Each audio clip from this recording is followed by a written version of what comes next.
It's round 3 of the German Inter Motocross Championship in Teuthenthal, and the man who's absent from the competition this weekend due to his other commitments is the leader of the series, the New Zealander Shane King.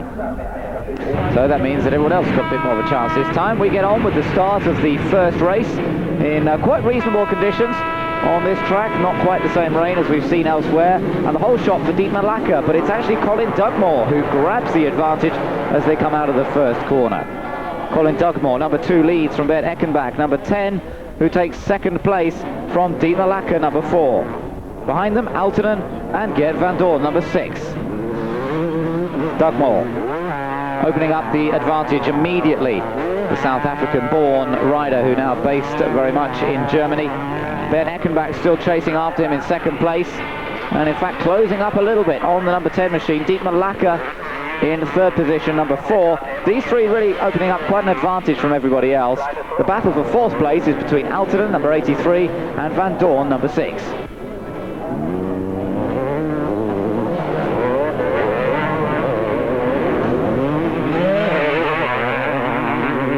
Van Doorn comes through to take that fourth place on the 5th lap, but up front there's no change amongst the leaders. Dugmore maintains the advantage all the way through to the checkered flag, and he wins ahead of Bert Eckenbach and Dietmar Lacker.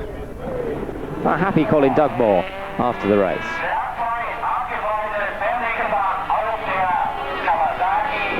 Yeah, I'm really happy. I must thank the Saarholz team and Honda, because my bike was perfect. Thanks also to my mechanic, I just have a great team.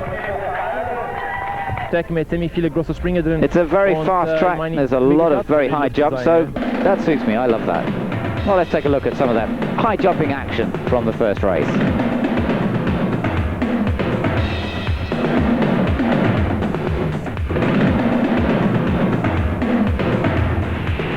Those magnificent men on their not so quite flying machines. Well, start of race 2, and can Dugmore do it again?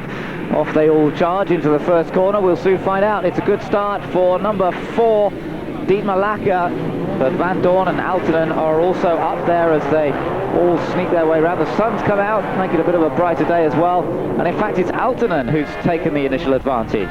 Aaltonen leads, with Dugmore down to second place this time, but he's still looking very quick indeed. The number 2 rider, Colin Dugmore, and tries to get past Miska Aaltonen, and in fact does get alongside him.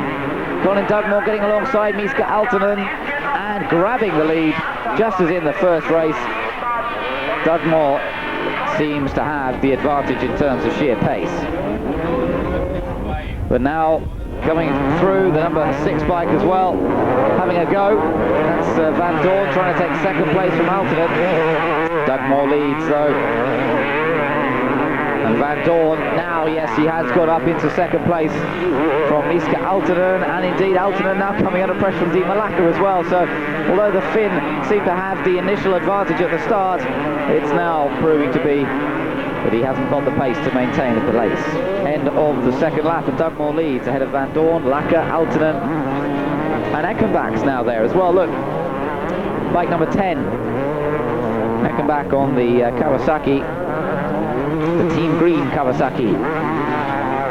Now moving up a place, if he can. Colin Dugmore still up front though. And those 3 leaders opening up an advantage, Dugmore, Van Doorn and Lacker.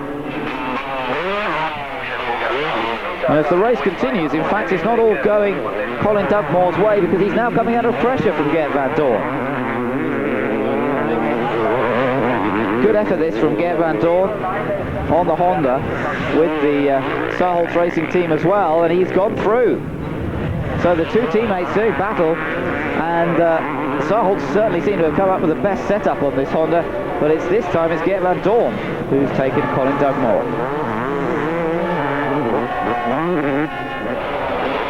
Van Doorn continues, Dugmore in second place. Baldes fallen. Gert Van Doorn has fallen. The leader of the race has taken a tumble, and Colin Dugmore goes back ahead again. So perhaps Van Dorn was just overreaching himself, getting a bit carried away. Colin Dugmore perhaps taking the slightly more sensible approach. So he's now in front once again. Van Dorn has restarted. Let's see where he's got to. Second place is now Dietmar Lacker. There is Van Dorn. So he's rejoined, but he's now dropped down to third. I wonder if we're going to see a very angry and fired up Geert Van Dorn move up again. Oh, it's changed. There's been another change. Now Dietmar Lacker leads. Lacker has found a way past Colin Dugmore. So Dugmore's now back to second. And Van Dorn is down to third. It's all change every lap here with the German motocross riders. And as they come through to the end, no change. Dietmar Lacker wins it from Dugmore second and Van Dorn third. Je war eigentlich vorne dabei mitgemischt. Colin Dugmore says, I was leading, but I had a problem with my gear selector, which broke, and it was very hard to get the gears I needed, so I just couldn't ride as quickly as I needed to, and that was the way that Dietmar was able to get through. So, Dietmar Lacker winning 4 Star Holtz once again. It's a Star Holtz racing team 1, 2, 3. They certainly seem to have the edge over everybody else. Start of race 3, and the whole shot this time for Rupert Walkner. Good effort from Walkner as he goes through. But it's Caprani who then grabs the lead, number 79, followed by Walkner, Van Dorn and Eckenbach. Well, no surprise, I suppose, as they start to settle down. There's the number 6 bike ahead, and the number 2 bike battling. It's Van Dorn nearest the camera, Colin Dugmore furthest away. Oh, but he gets through into the lead, but not for long. He has a tumble. So it now means that Van Dorn is leading. Dugmore's back to second place. It's all dramas going on here. Dietmar Lacker's there as well.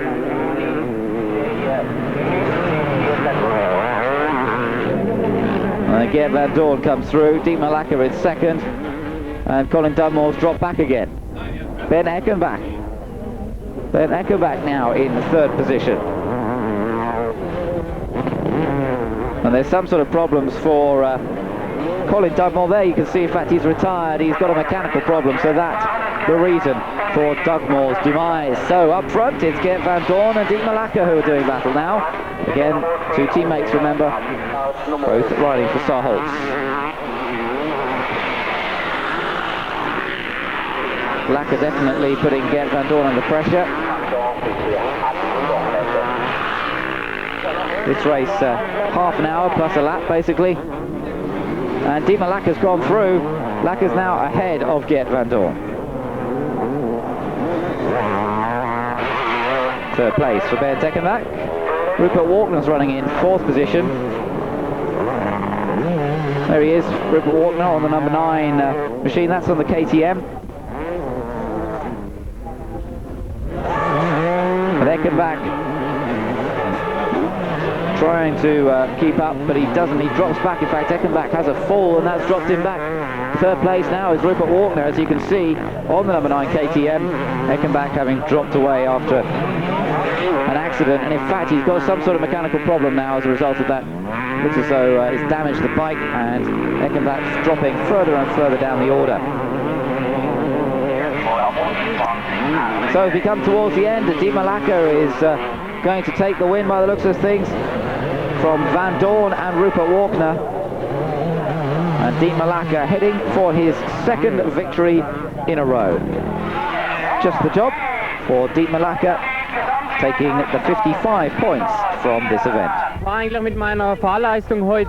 Until now I haven't been too happy, but the first 2 races didn't really go as I'd expected. For the 3rd race I found the pace and I rode very well. I was lucky that Colin had an engine problem, but that's just racing, that's the way it goes. So in the championship now, good for Dietmar Lacker. He's moved a little closer to Colin Dugmore, but Dugmore still has the advantage by some 11 points. Geert Van Dorn lies in 3rd place on 99.